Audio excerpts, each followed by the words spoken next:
Now, has this ever happened to you? An atheist family member, work colleague, friend, neighbor has said, hey, just look at the history of religion. Look at all the gods and goddesses that people and cultures have worshipped down through the ages. Thor, Zeus, your Christian god.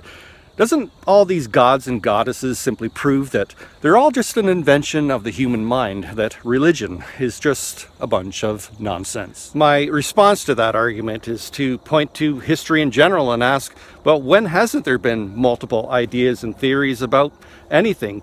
I mean, consider the nature of the earth. Some cultures believe that the earth was flat, others that it was flat but still kind of curved on top, others that it was in the shape of a square, and still others, of course, that it was round. Or consider the ancient question, well, what then did the earth rest upon?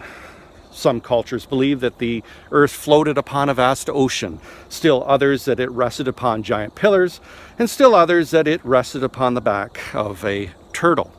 So just because there's been all these very different ideas about the earth, does that mean that there is no ultimate shape or form to the earth? Or consider science.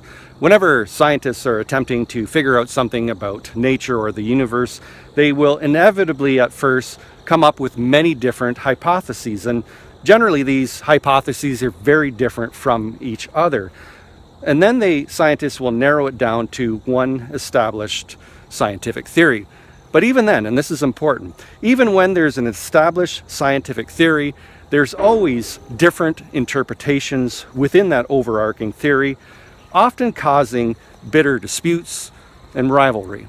So while, yes, throughout the history of religion, there's been many different interpretations of the divine, yet why is that any different from anything else throughout history? So, to me at least, to reject the belief in God because there's been so many different interpretations about the divine, well, that's just not an argument. I'll see you next Thursday.